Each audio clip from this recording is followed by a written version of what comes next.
The garden had always been Margaret's sanctuary, a three-quarter-acre testament to her life's work, built meticulously over 17 years of early mornings and soil-stained hands. Heirloom tomatoes climbed wooden stakes in perfect rows. Lettuce grew in neat circles. Her prize-winning zucchini vines sprawled across the eastern bed like something alive and purposeful. Every plant had a name.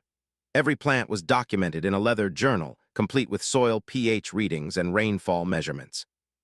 That's who Margaret Chen was at 63, thorough, devoted, someone who had surrendered her entire adult life to precision and care. The first time she noticed something wrong, she almost didn't believe it. A single heirloom tomato, a Brandywine nearly 2 pounds, perfectly ripe for the county fair, was missing from the vine. Not fallen, not diseased, simply gone. The cut was clean, the stem still glistening with fresh sap. Margaret stood there for a full minute, holding the open journal where she'd recorded that tomato's growth pattern, her weathered hands trembling slightly. She'd been checking that particular plant every morning for 6 weeks, watching it swell and redden, imagining it on the judging table. She'd even chosen the exact angle to photograph it for her submission form. "That's not possible," she whispered to herself, walking the perimeter of her garden. The fence was a substantial 4 feet, and beyond it lay the Martinez property, then the Kowalskis, then the road. In the opposite direction was Karen Hendrick's house, a loud, chaotic place where children seemed to multiply each season like rabbits. Margaret had counted 7 kids at the birthday party last summer. 7. The noise alone could strip paint off a barn. But Karen's property bordered Margaret's garden on one side, with only a modest wooden fence between them. A fence that Karen had spent countless weekends maintaining because apparently she cared about such things, or so Margaret had assumed. Margaret hadn't suspected anything until the second disappearance. 3 eggplants gone, 3. From the same night, she would have noticed someone scaling the fence. The motion sensor light would have triggered, and it had been dark all night, she was sure of that. She'd been in bed, yes, reading her seed catalog for next year's planting schedule, but she slept light, very light. A cat couldn't have crossed her property without her sensing it somehow. That's when Margaret found the first footprint. Small, definitely small. The indentation in the soft earth near the zucchini patch showed no more than a child's shoe, maybe size 4 or 5. Margaret photographed it with her phone, documented the date and time, then checked her security camera, a simple device she'd installed after a raccoon had ravaged her sweet corn 2 years ago. The footage showed nothing. The camera had a blind spot on the eastern side of the fence, something she'd never bothered fixing because, honestly, who breaks into a vegetable garden? That would be answered soon enough. Over the next 2 weeks, Margaret lost track of what was gone. A basket of snap peas that had been on her counter, ready to deliver to her daughter. 5 ears of corn, the good variety she'd brought seeds for from Vermont. Her entire crop of early-season berries. And then the tomatoes started disappearing faster than she could count them. She began staying up at night, sitting in the darkened house with a cup of chamomile tea growing cold in her lap, watching the back garden through the window. At 3 in the morning on a Thursday, she saw them.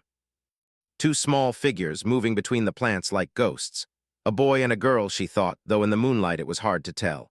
They moved with purpose, plucking vegetables and dropping them into a canvas bag. They weren't rough about it. In fact, they moved almost tenderly, like they were doing something they believed was right. The girl touched the plants as she took from them, a gentle hand on the leaf before the harvest. Margaret's hands curled into fists. She should have gone out immediately, should have caught them red-handed, called the police, made a scene. Instead, she watched. She watched for 20 minutes as they systematically moved through her garden, taking her work, her dedication, her prize vegetables, and loading them into that bag. The boy kept looking back at the fence, nervous. The girl never stopped moving. When they finally climbed back through the fence, apparently there was a loose section on the western corner, something Margaret had never checked thoroughly. They were gone before Margaret had fully processed what she'd witnessed. She went back to bed and didn't sleep. The next morning, Margaret found herself standing at the fence line, searching for the breach. She found it quickly. The gate hinges were misaligned, creating a gap of about 6 inches near the ground, just enough for a determined child to slip through. Easy to fix. She had supplies in the garage. But she didn't fix it. Instead, she sat on the bench overlooking her garden, the place where she usually sorted vegetables or did her sketching for next year's layout, and thought about why someone would steal from her. Not from a store. Not from a farmer's market, from her, from someone in their own neighborhood. Were they hungry? That seemed unlikely. Corinne's house wasn't small, and whatever else could be said about Corinne, and Margaret could say considerable things, she didn't have the air of someone in genuine hardship. The kids had bikes, expensive ones, new shoes. She'd seen them at the mailbox when Corinne would check it, dressed in brand-name clothing that Margaret recognized from the one time she'd ventured into the mall in the county seat. Were they just bored? Children could be that. Bored enough to break rules, to sneak through fences, to steal for the excitement of it. Or, and this thought struck Margaret with the force of physical pain, did they think it was okay? Had they been told it was okay? Had Corinne, frustrated with her own lot in life or her grocery budget, decided that the vegetables in Margaret's obsessively maintained garden were fair game, communal property? That idea burned in Margaret's chest with a heat that surprised her. She spent that day in town. She went to the hardware store and selected the supplies for a new lock mechanism, a good one, professional grade. She went to the agricultural supply store and bought supplies for her own little project. She stopped at a party store and looked at something that made her pause in the aisle, feeling something cold and purposeful settle into her bones. At sunset, Margaret began to work. She pulled 8 vegetables from her garden, her most prized specimens, the ones she'd been saving for the county fair. She laid them out on her workbench in the garage, studying them in the overhead light. Then, methodically, with the precision that defined her entire existence, she began to replace them with replicas. The fake vegetables were remarkably convincing. She'd seen them at the party store, used for displays and decorations. With a little careful handling, the right placement on the vines, they would pass a quick inspection. More than that, they would pass a quick theft. By midnight, Margaret's garden had been transformed into a trap. And sitting in her darkened kitchen with her journal open to a new page, Margaret wrote in her meticulous handwriting. Subject: fruit thieves. Behavior pattern: nocturnal. Frequency: every 3-4 nights. Operating hours: 2:00–3:30 a.m. Next anticipated theft: tomorrow night. Objective: observe, document, respond. She underlined respond 3 times. Then Margaret Chen, 63-year-old gardener, librarian, and woman who had never been violent in her life, sat back in her chair and waited for her trap to spring. Margaret was awake instantly, though she hadn't been sleeping deeply anyway. She'd changed into dark clothes and positioned herself at the kitchen window, the same spot where she'd watched them 2 nights before. Her hands were steady. Her breathing was controlled. She felt remarkably calm, which was strange given the calculated nature of what she was about to witness. They came through the fence the same way as before. This time Margaret could see them more clearly. The boy looked to be about 9, maybe 10, with a mop of dark hair and a concentration on his face that made him look much older. The girl was younger, 7, possibly 8, with lighter hair pulled back in a messy braid, wearing pajama pants and a hoodie that was too large for her frame. Not mean-looking, not like criminals, just like children doing something they believed was normal. The boy carried the canvas bag. The girl went straight for the tomatoes. Margaret watched as her small hand reached toward the first fake tomato, a beautiful replica, perfectly aged with a subtle gradient from deep red to slightly faded areas near the stem. The girl wrapped her fingers around it gently, the way you'd hold something precious. Margaret could see her lips moving. Was she whispering to the plant? Saying something. Then the girl pulled. The fake vegetable was mounted on a reinforced wire attached to the vine. It snapped off cleanly, but not as cleanly as a real tomato would have. The girl's hand jerked back slightly. She turned the object over in her small palm, studying it in the moonlight. For a moment, the world seemed to hold its breath. Then the girl's face changed. Margaret saw it even from the distance, confusion melting into something like disappointment or understanding or betrayal. The girl turned the fake tomato over again, as if seeing it from a different angle might make it real. "It's plastic," the boy said, not bothering to whisper. His voice was flat, factual. He picked up one of the replicas from another vine, the fake eggplant Margaret had so carefully positioned. "It's all plastic." The girl held the fake tomato out to him, and Margaret could swear she saw something like tears in the young face, though that might have been the moonlight and her own projections. "Why would someone do that?" the girl asked softly.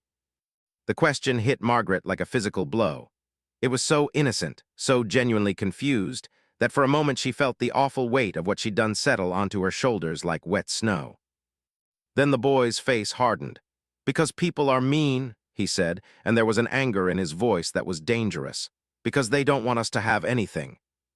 He shoved the fake tomato into the bag roughly, and then began moving through the garden with less care, pulling at vegetables, checking them. Each one was fake. Each one produced a small sound of frustration or anger. The girl watched him, her hands hanging at her sides, and Margaret saw something crumple in her face. "We should go," the girl said.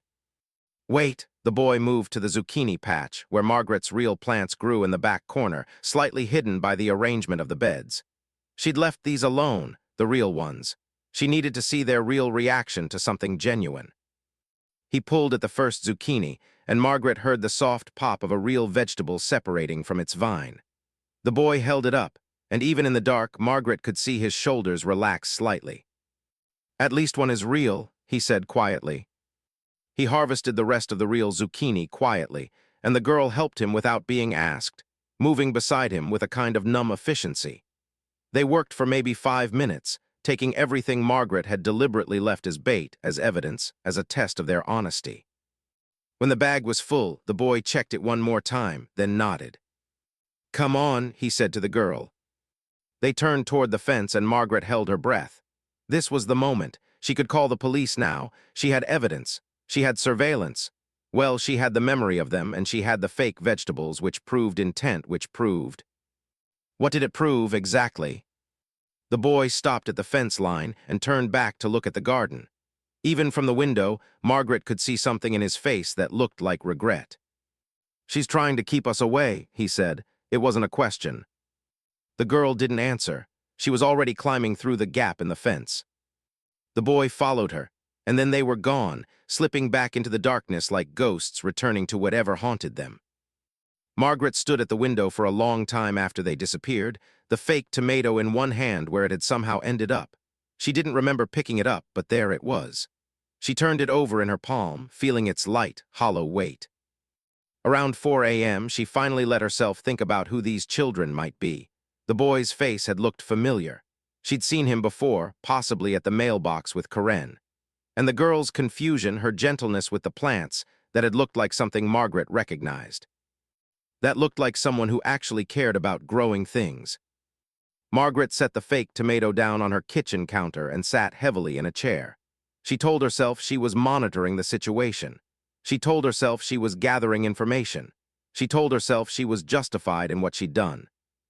But sitting alone in her dark kitchen at 4 in the morning, she was beginning to understand that none of those things were quite true. At dawn, Margaret made a decision. She went to the fence and made note of the exact location of the gap. Then, instead of repairing it, she did something else entirely. She walked around to the front of her property, down to the street, and then up the driveway of Karen Hendrick's house. It was a Saturday morning. Early, but not unreasonably so. Margaret rang the doorbell before she could change her mind. Karen answered in a bathrobe, her hair piled on her head in a messy bun, looking harried in the way that mothers of 7 children apparently always looked. Her eyes widened in surprise. Margaret and Karen had never done more than wave at each other across their properties. "Margaret," Karen said, sounding uncertain about whether she should be friendly or defensive. "Is everything okay?" Margaret opened her mouth to explain about the stolen vegetables, the fake ones she'd planted, her suspicions about Karen's children. Instead, what came out of her mouth was, "Can we talk about your garden?" Karen's expression shifted. "What?" "Do your children have a garden of their own?" Margaret asked. Karen's face flushed. "If this is about the vegetables." "Can I come inside?" Margaret said. 15 minutes later, Margaret was sitting at Karen's kitchen table with a cup of terrible instant coffee, learning a story that was making the fake tomato in her pocket feel heavier and heavier with every revelation. The children had been trying to grow vegetables in a small patch of backyard behind Karen's house. They'd started it on their own, apparently, during the pandemic when everyone was suddenly thinking about growing their own food. Karen had given them a small corner, maybe 8 feet by 8 feet, with some seeds she'd bought at the store. The problem was that nothing had grown. The soil was wrong, too compacted, too full of clay. The plants that did sprout were weak and stunted, and they'd all died or failed to produce anything edible by mid-season. "The kids were so disappointed," Karen said, and there was a weariness in her voice that Margaret hadn't heard before. Especially Emma, that's the youngest. She's the one who wanted to do it. She saw something on TV about growing your own food and helping the environment, and she just latched onto it. She talks about it all the time, about how she wants to grow things instead of buying them from the store. Emma, Margaret said quietly. Yeah, she keeps asking me why things won't grow in our garden and what she did wrong, and if it means she's bad at helping the earth, Corinne said, and Margaret could hear the frustration and sadness beneath the words. I'm doing my best, but I'm not exactly a gardening expert, and the soil in my yard is it's just bad. And then when nothing works, Emma gets so sad, and I don't know what to tell her. Margaret's hands curled around the coffee cup. So when she saw your garden, Corinne continued, and now her voice shifted to something more careful, with all these plants growing so beautifully, I think she wanted to understand how things grew. I don't think she was stealing, not really. I think she was Corinne paused, struggling. I think she was trying to understand how to be better at it.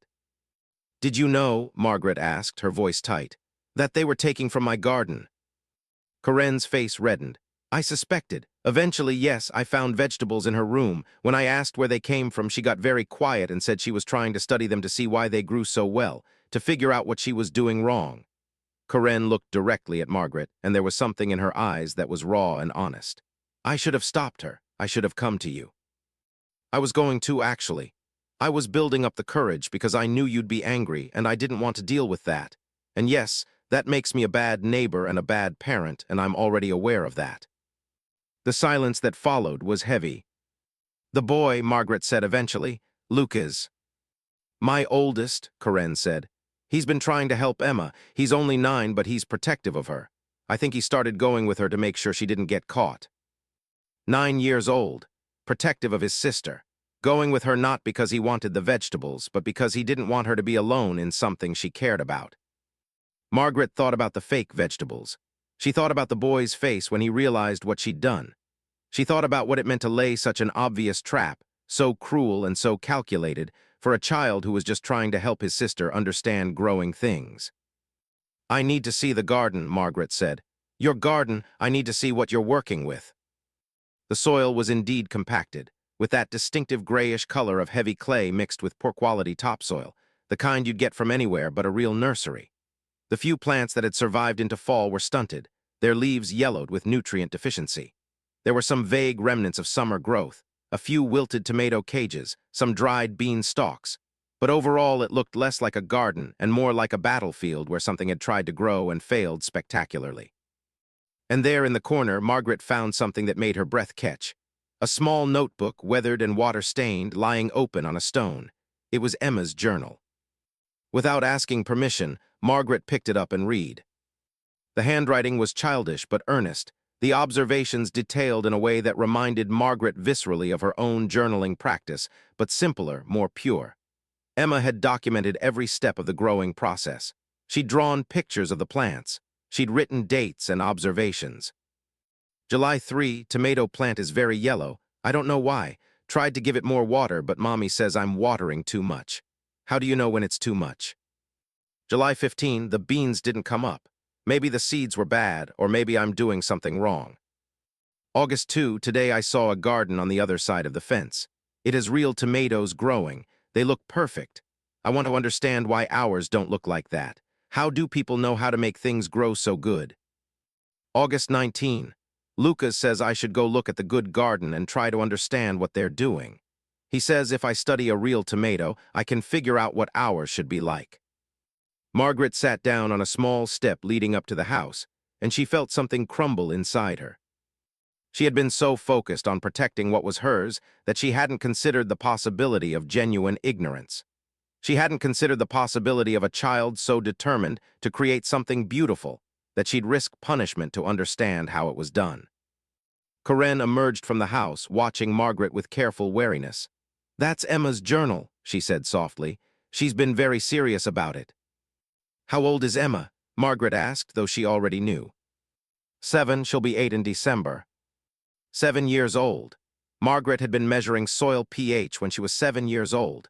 Margaret had been in the 2nd grade, learning to read, not even thinking about gardens until she was much older. But Emma was thinking about it now. Emma was thinking about growth and patience and understanding, and Margaret's response had been to build a trap made of plastic and malice. I need to show you something, Margaret said, standing. Let me get the supplies. We need to fix this garden. Karen looked confused. What? The soil, Margaret said, already moving toward the fence. And the layout, and the drainage, and about 100 other things that are wrong, but the plant choice is good. Emma chose well. We just need to set her up for success. Margaret, I can't ask you to. You're not asking, Margaret said firmly. I'm volunteering, considerate, neighborly. That afternoon, Margaret returned with the contents of her garage. Bags of quality compost, organic fertilizer, pH testing strips, better topsoil, and the knowledge of 17 years of careful study. She and Karen cleared the failed garden entirely, pulling out dead plants and diseased soil. They dug down and created proper layering, drainage on the bottom, quality soil mixed with compost in the middle, nutrients throughout. They worked without speaking much, both of them aware of the strangeness of the situation but also seemingly willing to accept it. By late afternoon, the garden was transformed. Not a masterpiece like Margaret's own garden, but solid, functional, ready for success. Next year, Margaret said, Emma can start fresh with this foundation, and if she wants, we can work together. I can show her what I know. Karen's eyes were wet. Why are you doing this? Margaret thought about how to answer that. She thought about the moment when the fake tomato had snapped off in Emma's small hand. She thought about Lucas's anger at the world for being mean, and Emma's confusion about why things wouldn't grow for her. She thought about the 17 years she'd spent alone in her garden, perfecting and perfecting, never once considering that her work might mean something to someone who was just starting to understand the gift of growing things. Because I made a mistake, Margaret said finally.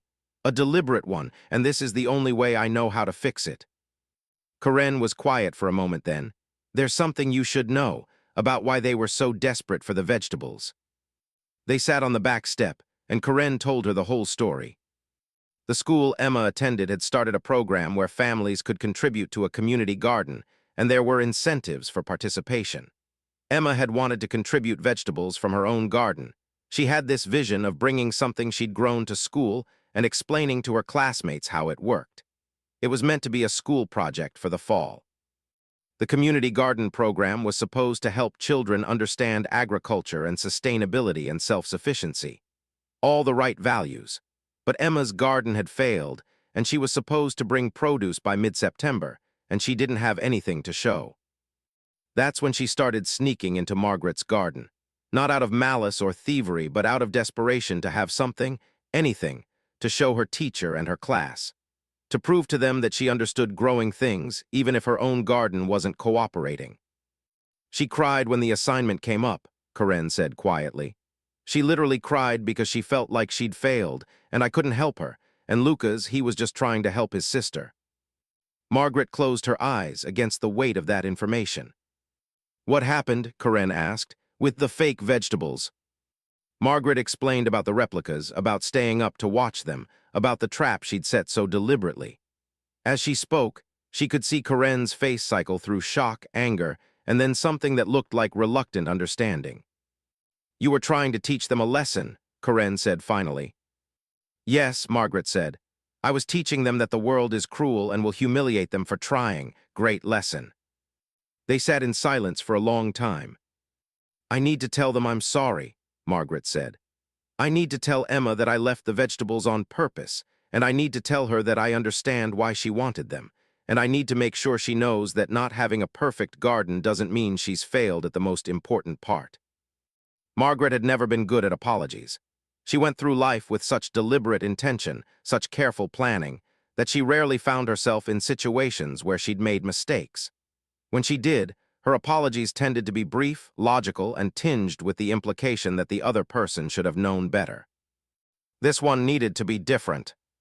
She spent the entire next day preparing. She baked Emma's favorite cookies. She asked Karen what that was and learned it was snickerdoodles. She prepared a proper gardening kit for a child. Small tools with ergonomic grips, a beautiful journal like her own but sized for small hands, gloves in Emma's size, and a collection of seed packets for next spring, selected specifically for plants that were resilient and easy to grow. She also prepared something else, a basket containing 6 of the fake vegetables she'd purchased, along with a handwritten note. When she approached Karen's door on Sunday morning, she felt something like what she imagined stage fright to be. Corinne answered immediately. She must have been watching for Margaret. She stepped aside without speaking, and Margaret moved into the house. The interior was chaos. Toys scattered, the smell of breakfast, the sound of children playing upstairs. It was exactly what Margaret would have expected, and exactly nothing like her own quiet home. "Emma's in the kitchen," Corinne said. Emma sat at the kitchen table with a glass of milk and a bowl of cereal, and she looked up when Margaret entered. The recognition was immediate, of course. Emma had seen Margaret before, even if they'd never formally met. But now Emma's face showed wariness, maybe even fear. "Hi, Emma," Margaret said, and she sat down in the chair Corinne indicated, pulling it close so they were at eye level. Up close, Emma looked very small, very young, very much like she was bracing for punishment. "I owe you an apology," Margaret said simply. "For the garden, for the fake vegetables." Emma didn't speak. She looked at her milk. "You came into my garden because you wanted to understand how to grow things," Margaret continued. "And instead of helping you or talking to you, I put plastic vegetables there to trick you. That was mean of me, and I'm sorry." Still no response. Margaret could see Emma's hands gripping the edge of the table. "I also," Margaret said, pulling out the basket, "brought you something. It's not an apology. Apologies don't come with gifts. It's just something I thought you might like." She set the basket on the table. Emma looked at it without moving. "The first thing," Margaret said, reaching into the basket, "is these." She held up the seed packets. "They're plants that are very easy to grow. I picked them especially for someone who's just learning, and I'm going to help you if you want me to. I can show you how to prepare soil and how to know when things need water and all the other things that took me 17 years to learn." Emma looked up briefly, her eyes searching Margaret's face for something. Sincerity, maybe, or proof that this was another trick. "The second thing," Margaret said, producing the journal, "is a notebook. A real gardener keeps records. I do. And now you can too. You can write down everything you notice about your plants, and it won't matter if they grow perfectly because you'll have a record of your learning. That's the important part, not perfect plants. Learning." Emma reached out slowly and touched the journal, her fingers tracing the leather cover. "And the third thing," Margaret said, "is the hardest part of my apology." She pulled out the fake vegetables one by one, laying them on the table. The plastic tomatoes, the false eggplant, the fake zucchini that had felt so real in her hands when she'd been arranging her trap. Emma stared at them, understanding dawning on her face. "I did that on purpose," Margaret said quietly, "because I was angry that you were taking from my garden and I wanted to teach you a lesson about honesty and property. But the truth is, I was dishonest too. And I was cruel, which is worse than being dishonest. And I can't fix that, really, but I can tell you that I understand why you wanted those vegetables, and I think it was a beautiful reason, even if it wasn't perfect." Emma reached out and touched one of the fake tomatoes, then looked at Margaret. "Are you really sorry?" Emma asked. Her voice was very small. "Yes," Margaret said, and she meant it with every ounce of her careful, methodical soul. "I'm really sorry." Emma nodded slowly, then picked up the tomato and held it. "I knew it was fake," she said quietly. "I knew right away, and I was sad because I thought you didn't want us to have real things." The words hit Margaret like a physical blow. This child's interpretation of the trap wasn't that she'd been caught stealing. It was that Margaret had decided she didn't deserve real things. That the world had decided Emma wasn't worthy of actual success. "That's not true," Margaret said, and her voice cracked slightly. "I just wasn't thinking clearly. I wasn't thinking about you. I was thinking about my garden, and I was being selfish." Emma moved through the space with an intensity that Margaret recognized from her own experience of seeing growing things. She touched the plants carefully, asked detailed questions, and took notes in her new journal. Margaret found herself explaining things she'd never had to explain before, had to translate her 17 years of learned knowledge into terms that made sense for a 7-year-old. Why do plants need different amounts of water? Because different plants come from different places in the world. The tomato comes from South America, where there are seasons with heavy rain, so it's used to lots of water. But the herbs come from the Mediterranean, where it's dry most of the time, so they don't want much water. How do you know if the soil is good? You feel it. Good soil crumbles in your hand, bad soil gets hard and sticky. What makes a plant happy? The things it needs to survive: water, sunlight, and good soil. Just like people need food and shelter and love. Emma absorbed it all, and something changed in her face. By the time they finished the tour, standing at the edge of the eastern bed where Margaret's prized tomatoes grew, Emma was smiling. "I want to help," Emma said. "With your garden, can I help you take care of things?" Margaret had planned to offer exactly this, but hearing Emma ask for it felt different. It felt like forgiveness, or at least the beginning of it. "Yes," Margaret said, "I would like that very much." That was the Sunday that everything shifted. Over the next 2 weeks, Emma came to Margaret's garden every afternoon after school. They worked together, with Emma doing the physical labor while Margaret provided instruction. They checked soil pH, they adjusted watering schedules. They discussed the proper way to deadhead flowers to encourage more blooms. Emma filled her journal with observations and drawings, and her handwriting became more confident with each entry. Lucas came some days too, though he was more reserved than his sister. Margaret could sense his wariness. This was an adult who had set a trap for him and his sister, and no amount of apology erased that completely. But eventually, over small conversations and shared work, something like trust began to form. Corinne brought the other children by one day to see the garden, and Margaret found herself running an unexpected tutorial for 6 kids ranging from 4 to 16. She showed them things, answered questions, let them touch things. It was chaotic. It was loud. It was nothing like the quiet sanctuary her garden had been. It was also, she realized, exactly what her garden had been missing. By October, Emma's new plot at home was thriving. Margaret had spent several afternoons helping Corinne prepare the soil properly, and together they'd planted late-season vegetables, cold hardy greens, root vegetables, even some winter squash. The garden looked less beautiful than Margaret's own garden. Emma was still learning, but it was real. It was growing. The real turning point came in November. Margaret had been invited to the county fair, as she always was, to judge the children's gardening section. This year, she arrived at the fair and found Emma's submission, a beautiful display of photographs, journal entries, and actual produce. The vegetables weren't perfect. They were smaller than they should have been, slightly asymmetrical, not quite the quality that would have won a blue ribbon under traditional judging. But they were real, they were grown, they were proof of trying. The narrative accompanying the display explained Emma's journey. The failed first garden, the discovery of a neighbor's beautiful garden, and the lessons learned about patience, proper technique, and the generosity of someone willing to teach. Margaret read it twice, tears streaming down her face without her permission. She didn't judge the children's section that year. She disqualified herself and asked another judge to handle it. But she made sure to seek out Emma's submission and left a special commendation with it, and when Emma won second place, the blue ribbon went to a far more technically perfect display from an older child. Margaret was there to applaud louder than anyone. After the fair, Emma hugged her, just grabbed her around the waist and held on, and Margaret found herself holding this small human who had forgiven her not because she was obligated to, but because Emma was generous of spirit. Winter came to the region, and with it came the quiet season in gardening. Margaret found herself with more time to think, to reflect, to process what had happened and what it meant. She'd bought the fake vegetables, set the trap, and spent 2 weeks manipulating a situation with a specific end goal in mind, to humiliate and teach a lesson. And if Corinne hadn't come to her door, if Margaret hadn't chosen to listen instead of condemn, it would have escalated.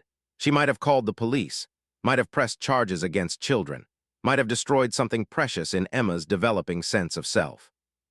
The thought made her physically ill. What was worse was that Margaret recognized this tendency in herself as something that ran deep.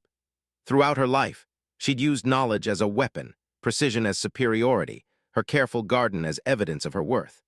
She'd never considered that someone else's imperfection might not be a reflection of laziness or carelessness, but rather a reflection of circumstance or inexperience, or simply the terrible bad luck of being born to the wrong parents in the wrong house with the wrong soil.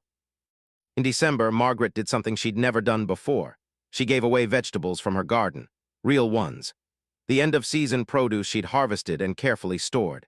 She brought them to Corinne's house one evening, a basket of root vegetables, preserved tomatoes, dried herbs, and several seed packets for next spring selected specifically for Emma's interests. "For the household," she said simply, "I've had a surplus." It wasn't entirely true. She'd have had surplus anyway, but she'd increased her plantings this year specifically so she'd have more to share. Corinne accepted the gift with surprise and gratitude, and Emma appeared from upstairs with a kind of joy that made the entire deception worth it. "Can I plant these seeds?" Emma asked immediately, examining the packets like they were made of gold. "Yes," Margaret said, "and I'll help you again." What neither of them knew was what Margaret was truly planning for the spring. In January, as the deep cold settled over the region, Margaret spent her evenings making a decision. She'd been approached 3 years ago about selling her property. The developer had offered a good price, enough to live on comfortably in her retirement, enough to be secure. She'd refused then because she couldn't bear the idea of her garden being destroyed, paved over, replaced with a suburban cul-de-sac. Now she made some phone calls. She met with lawyers and a financial planner. She examined her options carefully, the way she examined everything. And in February, when the frozen ground began to soften and people started thinking about spring, Margaret made her announcement. She had donated 3/4 of an acre to the city for the purposes of a community garden. Her garden, the one she'd spent 17 years building, the one she'd hoarded and protected and kept pristine, would become a place for anyone in the neighborhood to grow things. There would be plots for individual families, space for instruction, a small building for tool storage and record keeping.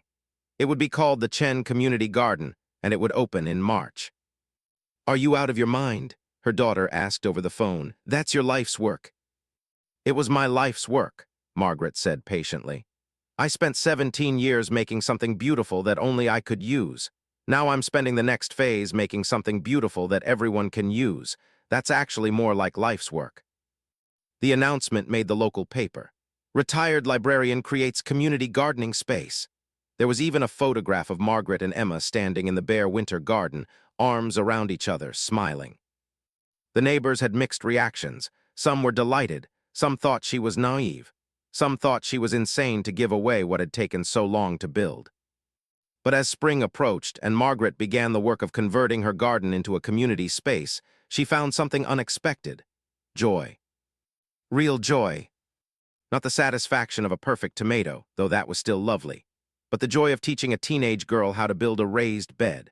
The joy of watching the Martinez family, who lived 2 houses down and had always seemed invisible to Margaret, develop a plot and grow things they'd never tried before.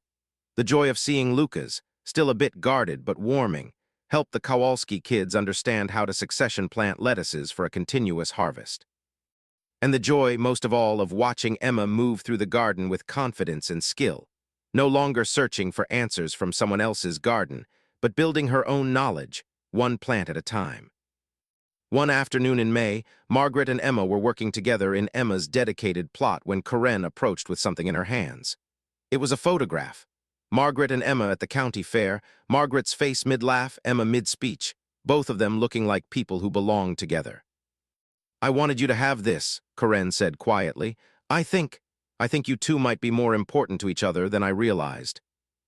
Margaret looked at the photograph, at the proof that something beautiful had come from something terrible. She thought about the fake vegetables gathering dust in her garage. She kept them, not as a trophy or a reminder, but as a kind of talisman. A reminder of who she'd been and who she was trying to be. "Thank you," Margaret said to Karen, "for coming to my door, for telling me the truth, for giving me the chance to fix this." Karen smiled, and it was the kind of smile that held forgiveness and recognition, and the strange grace that sometimes happens between people when they both acknowledge their mistakes and try anyway. That evening, as Margaret walked through the community garden in the golden light of late spring, she found herself thinking about that moment when Emma's small hand had grasped the fake tomato. She thought she was teaching a lesson about theft and boundaries and property rights. Instead, she'd learned a lesson about what it meant to be human, what it meant to care for something, whether it was a garden or a child, with such completeness that you were willing to risk being wrong, that you were willing to destroy what was beautiful in order to protect it, that you were capable of being cruel in the name of care. But she'd also learned that if you recognized your cruelty quickly enough, if you were willing to apologize not just with words but with action, if you were willing to give up the things you'd hoarded, something better could grow in their place. Something like community, something like family, something like grace. On the first official day of the Chen Community Garden, Margaret stood at the entrance with a ribbon that Emma would cut, cameras from the local news present, neighborhood children running between the beds with wonder and excitement. Emma wore a gardening hat that was slightly too large for her head, and she carried a pair of small pruning shears, and she was beaming with a kind of pride that Margaret recognized from the mirror of her own self. "Thank you for teaching me," Emma said, taking Margaret's hand before the ribbon cutting. Margaret squeezed the small hand gently. "Thank you for letting me," she said back. And as the ribbon fell away and the garden opened itself to the world, Margaret Chen, retired librarian, gardener, neighbor, and the woman who had tried to plant fake vegetables in the heart of innocence, finally understood what growing things was really meant to teach.